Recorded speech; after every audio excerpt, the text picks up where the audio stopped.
ನಾವು ಆತನ ಮಕ್ಕಳಾಗಿ ಜೀವಿಸಬೇಕೆಂಬುದಾಗಿ ನಾವು ನೋಡುವುದಾದರೆ ಮೊದಲನೇ ಕೊರಂತೆ 10ನೇ ಅಧ್ಯಾಯ 33ನೇ ವಚನದಲ್ಲಿ ನೋಡೋಣ.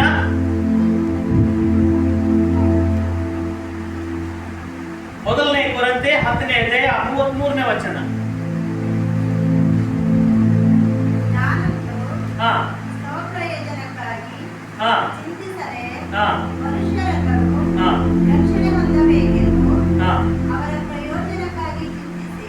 ಹಲ್ಲೆಲೂಯಾ.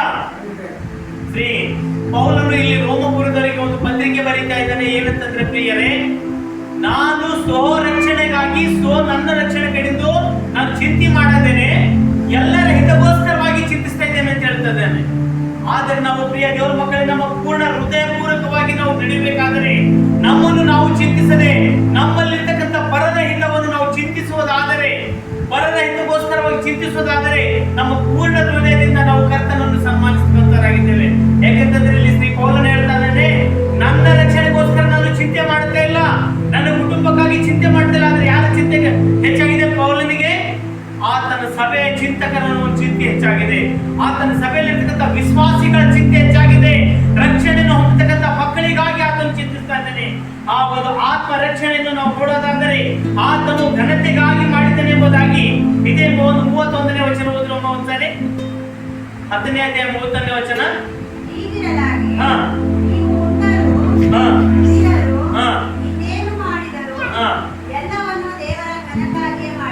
ನೋಡ್ರಿ ದೇವರ ಪ್ರಿಯ ಮಕ್ಕಳೇ, ನಾವು ಉಂಡ್ರು ಕುಡಿದ್ರು ತಿಂದ್ರು ನಡೆದ್ರು ಜೀವನ ಮಾಡಿದ್ರು ಎದಕ್ಕಾಗಿ ಮಾಡ್ಬೇಕು? ದೇವರ ಘನತೆಗಾಗಿ, ಆತನ ಪ್ರಸನ್ನತೆಗಾಗಿ. ಆತನ ಪ್ರಸನ್ನತೆಯಲ್ಲಿ ನಡೀತಕ್ಕಂಥ ಮಕ್ಕಳು ನಾವಾಗಿರ್ಬೇಕಾದರೆ ಅಲ್ಲಿ ನಾವು ಪರಿಪೂರ್ಣ ಹೃದಯದಿಂದ ಆತನನ್ನು ಜೀವಿಸ್ತಕ್ಕಂಥವರಾಗಿದ್ದೇವೆ. ಈ ಲೋಕದಲ್ಲಿ ಬರೀ ನಾವು ಉಂಡು ಕುಡಿದು ತೃಪ್ತರಾಗೋಸ್ಕರವಾಗಿ ಜೀವಿಸ್ತಾ ಇಲ್ಲ ಪ್ರಿಯರೇ, ಆದರೆ ದೇವರ ಬಾಯಿಂದ ಬರ್ತಕ್ಕಂಥ ಪ್ರತಿಯೊಂದು ಮಾತುಗಳಿಂದ ನಾವು ಜೀವಿಸ್ತಕ್ಕಂಥವರಾಗಿದ್ದೇವೆ. ಅದಕ್ಕೋಸ್ಕರವಾಗಿ ನಮ್ಮ ಜೀವಿತದಲ್ಲಿ ನಾವು ಏನೇ ಮಾಡ್ಬೇಕಾದ್ರೂ ಅದು ದೇವರ ಹಿತಕ್ಕಾಗಿಯೇ ಮಾಡಬೇಕು. ನಮ್ಮ ಹಿತಕ್ಕೋಸ್ಕರವಾಗಲ್ಲ, ನಮ್ಮ ಸ್ವಪ್ರಯೋಜನಕ್ಕಲ್ಲ. ನಾವು ಮಾಡತಕ್ಕಂಥ ಕಾರ್ಯಗಳು ದೇವರ ಹಿತಕ್ಕೋಸ್ಕರವಾಗಿಯೇ, ನಮ್ಮಲ್ಲಿರ್ತಕ್ಕಂಥ ಜನರ ಹಿತಕ್ಕಾಗಿಯೇ ನಾವು ಚಿಂತಿಸಬೇಕಾಗಿದೆ. ಅದೇ ರೀತಿಯಾಗಿ ನಾವು ನೋಡ್ಬೇಕಾದ್ರೆ ಮೊದಲನೇ ಕೊರಂತಿ 14ನೇ ಅಧ್ಯಾಯ 26ನೇ ವಚನದಲ್ಲಿ ಹೀಗೆ ನೋಡ್ತೇವೆ, ಎಲ್ಲವೂ ಸಭೆಯ ಪ್ರಯೋಜನಾರ್ಥಕವಾಗಿ ಮಾಡಬೇಕಾಗಿದೆ ಅಂತ. ಮೊದಲನೇ ಕೊರಂತಿ 14ನೇ ಅಧ್ಯಾಯ 26ನೇ ವಚನದಲ್ಲಿ ನೋಡೋಣ.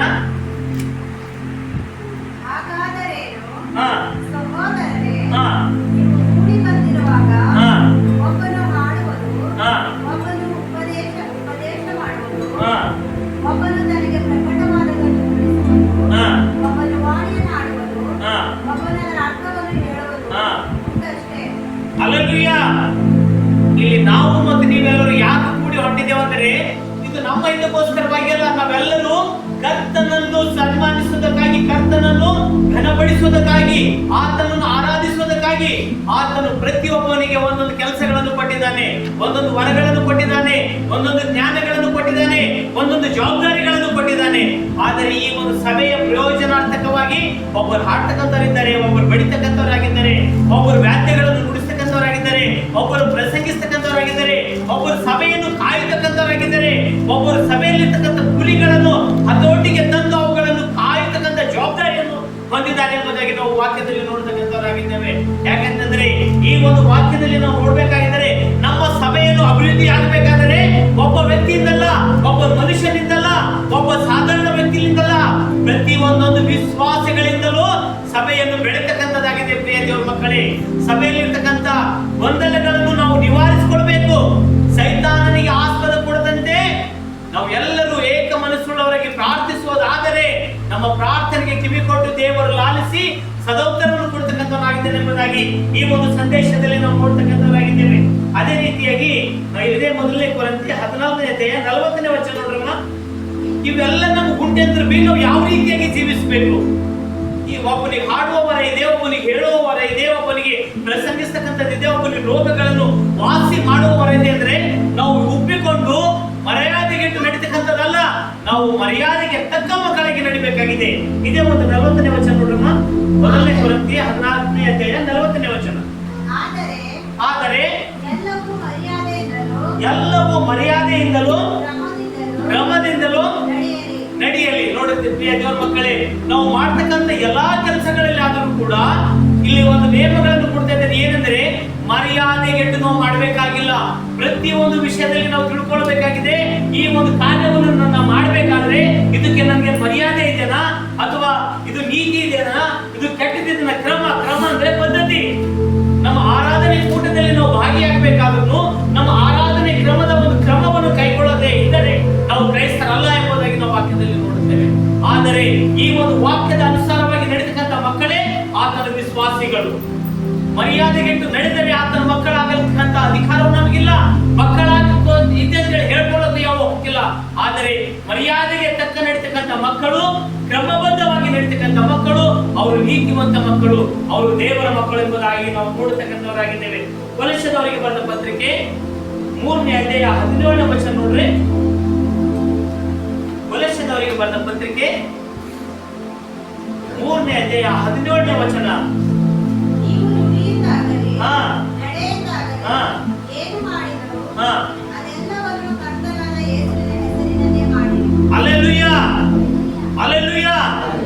ಪ್ರಿಯ ದೇವರ ಮಕ್ಕಳೇ, ಇಲ್ಲಿ ಒಂದೊಂದು ಅಕ್ಷರಗಳಲ್ಲ, ಎರಡೆರಡು ಅಕ್ಷರಗಳ ಒಂದೊಂದು ನಾವು ನೋಡ್ತಾ ಇದ್ದೇವೆ. ಏನಂತಂದ್ರೆ ನಿಮ್ಮ ನುಡಿಯಿಂದಾಗಲಿ, ನಿಮ್ಮ ನಡೆಯಿಂದಾಗಲಿ, ನಡೆ ಮತ್ತು ನುಡಿ ಇವಾಗಿನ ಶುದ್ಧ ಇತ್ತು ಅಂದ್ರ ಇಡೀ ನಮ್ಮ ಜೀವಿತವೆಲ್ಲ ಶುದ್ಧವಾಗಿರ್ತಕ್ಕಂಥದ್ದಾಗಿದೆ. ಅಲ್ಲಿ ನಾವು ಪೂರ್ಣ ಹೃದಯದಿಂದಲೂ ಪೂರ್ಣ ಪ್ರಾಣದಿಂದಲೂ ನಾವು ನಡೀತಕ್ಕಂಥವರಾಗಿದ್ದೇವೆ. ಆದರೆ ಕೆಲವೊಂದು ನಾವು ಕ್ರೈಸ್ತ ಮಕ್ಕಳನ್ನು ಅನೇಕ ನೋಡಿ ಗ್ರಹಿಸ್ತಕ್ಕಂಥದ್ದು ಏನಾಗಿದೆ ಅಂದ್ರೆ ನಿಮ್ಮ ನುಡಿಯಿಂದಲೂ ನಿಮ್ಮ ನಡೆಯಿಂದಲೂ. ಆದ್ರೆ ನುಡಿ ಬಂದಿತ್ತು, ನಡಿ ಬಂದಿತ್ತು ಅಂದ್ರ ನಾವು ಕ್ರೈಸ್ತರ ಮಕ್ಕಳಾಗ್ಲಿಕ್ಕೆ ಸಾಧ್ಯವಿಲ್ಲ ಪ್ರಿಯರೇ. ಆದರೆ ಕೆಲವು ನಮ್ಮ ಹಳ್ಳಿ ಕಾಲ ಒಂದು ಭಾಷೆಗಳಂತಾರೆ, ಮ್ಯಾಲ ಮಾತಾಡ್ತಾನ ಕಾಲ್ ತುಳಿತಾನ ಅಂದ್ರೆ ಇದು ಕ್ರಿಯೆ ಆಗ್ಲದು. ಕ್ರಿಯೆ ಅಂದ್ರೆ ಕಾಲ್ ತುಳಿತಾನ ಅಂದ್ರೆ ಅವನಲ್ಲಿ ಕತ್ತಲಿದೆ ಇನ್ನು ಹೃದಯದಲ್ಲಿ ಅಂತ. ಮಾತ್ರ ಮೌನವಾಗಿ ಆಡ್ಲತ್ತಿದ್ದೆವು, ಪ್ರೀತಿಯಿಂದ ಆಡ್ಲತ್ತಿದ್ದೆವು, ಹೃದಯದಲ್ಲಿ ಕಪಟ ಇದೆ ಎಂಬುದಾಗಿ ಈ ಒಂದು ಹಳ್ಳಿ ಮಾತಿನಲ್ಲಿ ಹೇಳ್ತಾರೆ. ಆದ್ರೆ ವಾಕ್ಯದಲ್ಲಿ ಕೂಡ ನಾವು ನೋಡ್ತಾ ಇದ್ದೇವೆ ಏನಂದ್ರೆ ನಿಮ್ಮ ನಡೆಯಿಂದಾಗಲಿ ನಿಮ್ಮ ನುಡಿಯಿಂದಾಗಲಿ ಅದು ಮರ್ಯಾದೆಗೆ ತಕ್ಕ ರೀತಿಯಿಂದ ನಡೆಯಬೇಕೆಂಬುದಾಗಿ. ಇನ್ನೂ ಸ್ವಲ್ಪ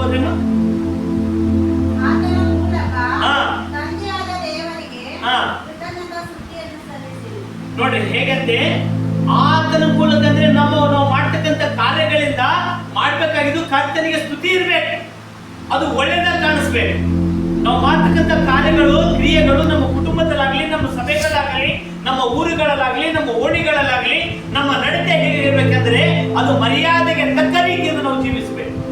ಆದ್ರೆ ಮರ್ಯಾದೆಗಿಂತ ಕೆಟ್ಟು ನಾವು ನಡಿಬೇಕಾದ್ರೆ ಅಲ್ಲಿ ಮರ್ಯಾದೆನಸ್ಥರ ಅಂತ ಹೇಳಿ ಕರೀಲಿಕ್ಕೆ ಯಾವ ಅರ್ಹತೆಯೂ ಕೂಡ ಇರೋದಿಲ್ಲ ಪ್ರಿಯ ದೇವರ ಮಕ್ಕಳೇ.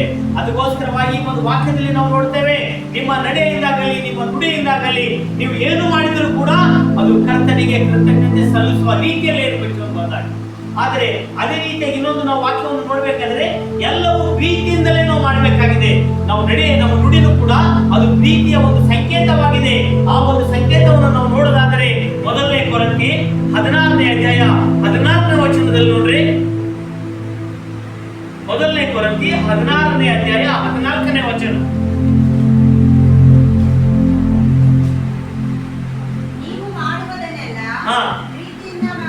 ಹಲ್ಲೆಲೂಯಾ. ನಾವು ಮಾಡ್ಬೇಕಾಗಿದ್ದು ಏನು ಇದಕ್ಕಿಂತ ಮೊದಲಿನ ಒಂದು ವಾಕ್ಯ ನೋಡ್ತೇವೇನಂತ, ನಿಮ್ಮ ನಡೆಯಿಂದಾಗಲಿ ನಿಮ್ಮ ನುಡಿಯಿಂದಾಗಲಿ ಕರ್ತನಿಗೆ ಕೃತಜ್ಞತಾ ಸ್ತುತಿ ಮಾಡಿರಿ. ಆದ್ರೆ ಕೃತಜ್ಞತಾ ಸ್ತುತಿ ನಾವು ಮಾಡ್ಬೇಕಾದ್ರೆ ನಮ್ಮಲ್ಲಿ ಪ್ರೀತಿನೇ ಇಲ್ಲಂದ್ರೆ ಪ್ರಯೋಜನ ಏನಿದೆ? ಆ ಪ್ರೀತಿಯಿಂದಲೇ ನಾವು ಮಾಡ್ಬೇಕಾದ್ರೆ ಆ ಕೃತಜ್ಞತೆಯ ಸ್ತುತಿ ದೇವರಿಗಾಗಲಿ ನಮ್ಮ ಸಹೋದರರಿಗಾಗಲಿ ನಮ್ಮ ಸಭೆಯಲ್ಲಾಗಲಿ ನಾವು ಪ್ರೀತಿಯಿಂದ ನಾವು ನಡೆಯೋದಾದರೆ ಅದು ಕರ್ತನಿಗೆ ಮಹಿಮೆ ಉಂಟೆಂಬುದಾಗಿ ನೋಡುತ್ತೇವೆ. ಅದೇ ರೀತಿಯಾಗಿ ಇನ್ನೊಂದು ಒಂದು ವಾಕ್ಯ ನಾವು ನೋಡೋಣ. ಕೊಲೊಸ್ಸೆದವರಿಗೆ ಬರೆದ ಪತ್ರಿಕೆ 3ನೇ ಅಧ್ಯಾಯ 33ನೇ ವಚನದಲ್ಲಿ ಹೀಗೆ ಬರೆಯಲ್ಪಟ್ಟಿದೆ, ಇವೆಲ್ಲವೂ ಕರ್ತನಿಗೋಸ್ಕರವಾಗಿಯೇ ಮಾಡಿರಿ. ನಾನಿದು ಒಬ್ಬರಿಗೆ ಉಪಕಾರ ಮಾಡಲಿಕ್ಕಿದ್ದೀನಿ ಅನ್ನೋದನ್ನು ಅದು ಈ ಮನುಷ್ಯನಿಗಲ್ಲ, ಈ ವ್ಯಕ್ತಿಗಲ್ಲ ಅಂತ ಹೇಳಿ ತಿಳಿಯದೇ ಅದು ನಾನು ದೇವರಿಗೋಸ್ಕರವಾಗಿ ಮಾಡ್ಲಿಕ್ಕಿದೆ ಅಂತ ಹೇಳಿ ಮಾಡ್ಬೇಕು. ಕೊಲೊಸ್ಸೆದವರಿಗೆ ಬರೆದ ಪತ್ರಿಕೆ 3ನೇ ಅಧ್ಯಾಯ, ನೀವು ಯಾವ ಕೆಲಸವನ್ನಾದರೂ ಮಾಡಿದರೂ ಅದನ್ನು ಯಾರಿಗೋಸ್ಕರವಾಗಿ?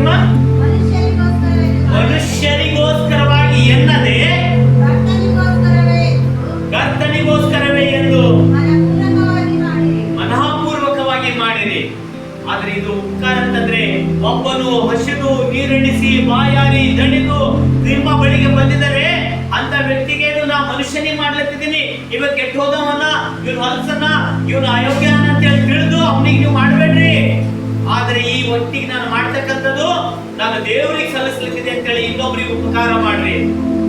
ಅದು ನಡೆಲಿಂದಾಗ್ಲಿ, ನುಡಿಲಿಂದಾಗ್ಲಿ, ಪ್ರೀತಿಲಿಂದಾಗ್ಲಿ ಈ ಉಪಕಾರದ ಕ್ರಿಯೆಗಳು ನಾವೆಲ್ಲಿ ತೋರಿಸಬೇಕಾಗಿದೆ?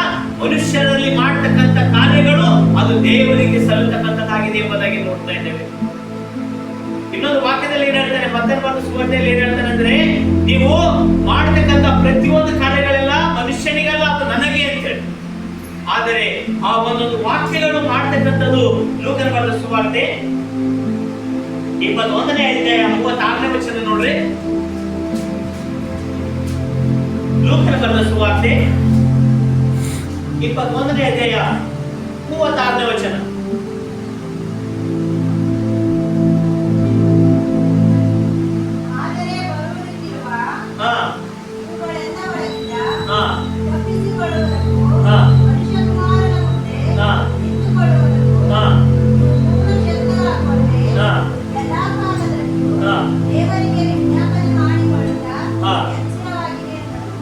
ಇಷ್ಟೆಲ್ಲ ನಾವು ಮಾಡ್ಬೇಕಾದ್ರೆ ದೇವರಿಂದ ಒಂದು ಸೂಚನೆ ಹೇಳ್ತಿದ್ದೇನೆ ಏನಂದ್ರೆ, ಇವೆಲ್ಲ ನೀವು ವಿಜ್ಞಾಪನೆ ಮಾಡ್ರಿ, ಆರಾಧನೆ ಮಾಡ್ರಿ, ಉಪಕಾರ ಮಾಡ್ರಿ, ಸ್ತುತಿ ಮಾಡ್ರಿ, ಪ್ರೀತಿಯಿಂದ ನಡೀರಿ. ಆದ್ರೆ ಇದೆಲ್ಲ ಹ್ಯಾಕ್ ಮಾಡ್ಬೇಕಂತ, ದೇವ ಕುಮಾರನು 2ನೇ ಸಾರಿ ಲೋಕಕ್ಕೆ ಬರತಕ್ಕಂಥವನಾಗಿದ್ದಾನೆ. ಅವನು ಬರೋವರೆಗೂ ಇದು ನಾವು ಎಚ್ಚರದಿಂದ ಮಾಡಬೇಕಾಗಿದೆ ಅಂತ. ಎಚ್ಚರ ಅಂತಕ್ಕಂಥ ಒಂದು ವಿಷಯದಲ್ಲಿ ನಾವು ನೋಡ್ಬೇಕಾದ್ರೆ, ಯೇಸು ಕ್ರಿಸ್ತನು ತನ್ನ 12 ಮಂದಿ ಶಿಷ್ಯರಿಗೆ ಹೇಳಿರ್ತಕ್ಕಂಥ ಒಂದು ಮಾತನ್ನು ನಾನು ನಿಮಗೆ ವಿಜ್ಞಾಪಿಸತಕ್ಕಂಥವನಾಗಿದ್ದೇನೆ, ಜ್ಞಾಪಕ್ಕೆ ತರತಕ್ಕಂಥವನಾಗಿದ್ದೇನೆ. ಏನೆಂದರೆ, ರಾತ್ರಿಯ ವೇಳೆಯಲ್ಲಿ ಕ್ರಿಸ್ತನನ್ನು ಹಿಡಿಯಲಿಕ್ಕೆ ಆ ಒಂದು ಯಹೂದ್ಯರ ಅರಸನಾಗಿರ್ತಕ್ಕಂಥ ಹೆರೋದನ ಕರೆಸಿರ್ತಕ್ಕಂಥ ಸೈನ್ಯ ಬಂದಿರುವಾಗ ಅಲ್ಲಿ ಸಂಕಷ್ಟವನ್ನು ಬಂದಾಗ ಹೇಳ್ತಾನೆ ಆತನ ಶಿಷ್ಯರಿಗೆ, ನೀವು ಎಚ್ಚರವಾಗಿದ್ದು ಪ್ರಾರ್ಥಿಸಿರಿ ಅಂತೇಳಿ. ಆದರೆ ರಾತ್ರಿ ಸಮಯ ಇರೋದರಿಂದ ಅವರು ಎಚ್ಚರಗೊಳ್ಳದೇನೆ ನಿದ್ರೆ ಜಾಗ್ತಾ ಇದ್ರು. ಆದ್ರೆ ಅವಾಗ ಬಂದು ಹೇಳ್ತಾನೆ ಏನಂತ, ಒಂದು ಕ್ಷಣವಾದರೂ ನೀವು ಎಚ್ಚರ ಬಿಡುದು ನಿದ್ರಿಸಲಾರಿರಾ? ಆದ್ರೆ ಪ್ರಿಯ ದೇವರ ಮಕ್ಕಳೇ, ಇವತ್ತು ನಾವು ಎಲ್ಲಿ ನಿದ್ದೆ ಹತ್ತಾ ಇದ್ದೇವೆ? ನಾವು ಎಲ್ಲಿ ಮಗ್ನರಾಗ್ತಾ ಇದ್ದೇವೆ? ನಮ್ಮ ಸಂಸಾರದಲ್ಲಿ, ನಮ್ಮ ಕೆಲಸದಲ್ಲಿ, ನಮ್ಮ ನಿತ್ಯದ ಕ್ರಿಯೆಗಳಲ್ಲಿ ನಮಗೆ ನಿದ್ದೆ ಹತ್ತಾ ಇದೆ. ಆದರೆ ದೇವರ ಕಡೆಗೆ ಪ್ರಾರ್ಥನೆ ಮಾಡ್ಲಿಕ್ಕಾಗ್ಲಿ, ಉಪಕಾರ ಮಾಡ್ಲಿಕ್ಕಾಗ್ಲಿ, ಸ್ತುತಿಸೋದಕ್ಕಾಗ್ಲಿ ಹೋಗದರೆ ನಮ್ಮ ಕೆಲಸಗಳಲ್ಲಿ ನಾವು ಮಗ್ನರಾಗ್ತಾ ಇದ್ದೇವೆ. ಅಂದ್ರೆ ಲೋಕದ ರೀತಿಯಲ್ಲಿ ನಾವು ನಿದ್ರೆಗೆ ಜಾರುತ್ತಾ ಇದ್ದೇವೆ. ಪ್ರಿಯ ದೇವರ ಮಕ್ಕಳೇ, ಆ ನಿದ್ರೆಗಾಗಲಿ, ಈ ಲೌಕಿಕ ಆಸೆಗಳಿಗಾಗಲಿ, ಈ ಲೌಕಿಕ ಜೀವನಕ್ಕಾಗಲಿ ಹೆಚ್ಚು ಮಹತ್ವ ಕೊಡದೆ ಇಲ್ಲಿ ವಾಕ್ಯದಲ್ಲಿ ನಾವು ಏನ್ ನೋಡ್ತಾ ಇದ್ದೇವೆ ಅಂದ್ರೆ, ಯಾವ ಕೆಲಸವನ್ನಾದರೂ ಮಾಡಿದರೂ ಕೂಡ ವಿಜ್ಞಾಪನೆಯಿಂದಲೂ ಅದು ಎಚ್ಚರವಾಗಿದ್ದು ಮಾಡಿರಿ ಎಂಬುದಾಗಿ. ಯಾಕೆಂದರೆ ಯೇಸು ಕ್ರಿಸ್ತನ ಒಂದು ಮರಣವು ಹತ್ತಿರವಾಗಿರುವುದರಿಂದ ನಾವು ಮನಪೂರ್ವಕವಾಗಿ ನಮ್ಮ ರಕ್ಷಣೆಗೋಸ್ಕರ ನಮ್ಮ ಹೃದಯದಿಂದಲೂ, ನಮ್ಮ ಕಾರ್ಯಗಳಿಂದಲೂ, ನಮ್ಮ ಕ್ರಿಯೆಗಳಿಂದಲೂ ಕರ್ತನನ್ನು ನಾವು ಘನಪಡಿಸಬೇಕಾಗಿದೆ, ಮಹಿಮೆ ಪಡಿಸಬೇಕಾಗಿದೆ, ಸ್ತೋತ್ರ ಸಲ್ಲಿಸಬೇಕಾಗಿದೆ. ಸ್ತೋತ್ರವನ್ನು ನಾವು ಯಾವ ರೀತಿಯಿಂದ ಸಲ್ಲಿಸಬೇಕಾಗಿದೆ ಎಂಬುದಾಗಿ ಇನ್ನೊಂದು ವಾಕ್ಯ ನೋಡಬೇಕಾದ್ರೆ, ಎಫೆಸದವರಿಗೆ ಬರೆದ ಪತ್ರಿಕೆ 5ನೇ ಅಧ್ಯಾಯ 20ನೇ ವಚನದಲ್ಲಿ ನೋಡ್ರಿ, ಯಾವ ರೀತಿಯಾಗಿ ನಾವು ಸ್ತೋತ್ರವನ್ನು ಸಲ್ಲಿಸಬೇಕು ಎಂಬುದಾಗಿ. ಎಫೆಸದವರಿಗೆ ಬರೆದ ಪತ್ರಿಕೆ 5ನೇ ಅಧ್ಯಾಯ 20ನೇ ವಚನದಲ್ಲಿ ಯಾವ ರೀತಿಯಾಗಿ ನಾವು ದೇವರನ್ನು ಸ್ತೋತ್ರವನ್ನು ಮಾಡುತ್ತಾ ಇರಬೇಕು ಎಂಬುದಾಗಿ.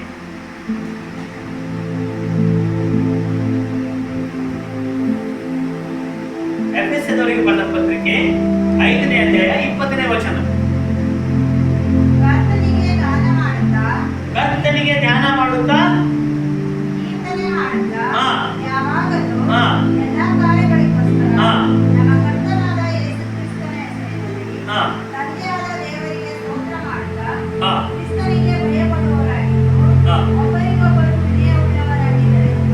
ಹೇಗೆ ನಡಿಬೇಕಾಗಿದೆ ಅಂದ್ರೆ, ಆತನನ್ನು ಕೃತಜ್ಞತೆ ಸಲ್ಲಿಸಬೇಕಾಗಿದೆ, ಸ್ತೋತ್ರ ಸಲ್ಲಿಸಬೇಕಾಗಿದೆ, ಮತ್ತು ಒಬ್ಬರನ್ನೊಬ್ಬರು ನಾವು ವಿನಯದಿಂದ, ಕಳಕಳಿಯಿಂದ ಜೀವನ ಮಾಡಬೇಕಾಗಿದೆ.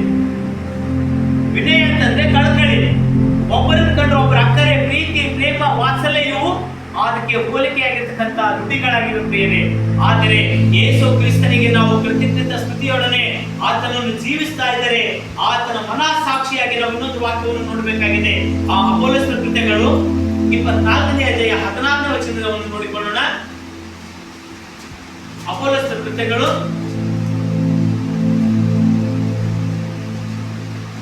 24ನೇ ಅಧ್ಯಾಯ 16ನೇ ವಚನ.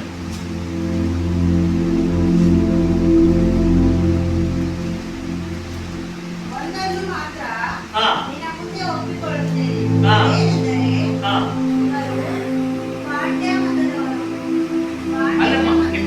4ನೇ ಅಧ್ಯಾಯ 16ನೇ ವಚನ. ಹಾ ಹಾ ಹಾ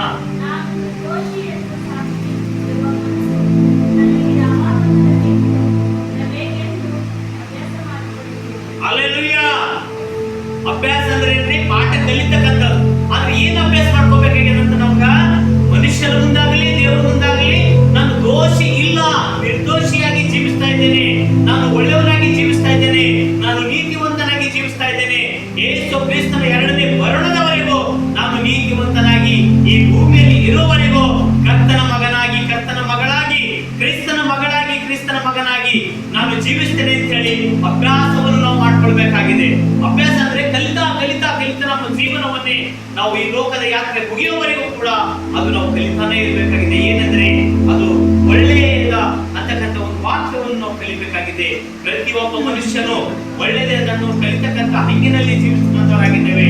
ಅದಕ್ಕೋಸ್ಕರವಾಗಿ ನಮ್ಮ ಪೂರ್ಣ ಹೃದಯದಿಂದಲೂ, ಪೂರ್ಣ ಪ್ರಾಣದಿಂದಲೂ, ಪೂರ್ಣ ಶಕ್ತಿಯಿಂದಲೂ ಕರ್ತನನ್ನು ಆರಾಧಿಸುತ್ತಾ, ಕೊಂಡಾಡುತ್ತಾ, ಕೀರ್ತನೆಯಿಂದಲೂ ತಾಳದಿಂದಲೂ ಘನಪಡಿಸೋಣ. ಕರ್ತನ ನಾಮಕ್ಕೆ ಸ್ತೋತ್ರವಾಗಲಿ. ಈ ದೈವದ ಸಂದೇಶವನ್ನು ಆಶೀರ್ವದಿಸಲಿ. ಮುಂದೆ ನಾವು ಆರಾಧನೆಗೆ ಸಿದ್ಧರಾಗಿ ಆರಾಧನೆಯಲ್ಲಿ ಪಾಲ್ಗೊಳ್ಳೋಣ.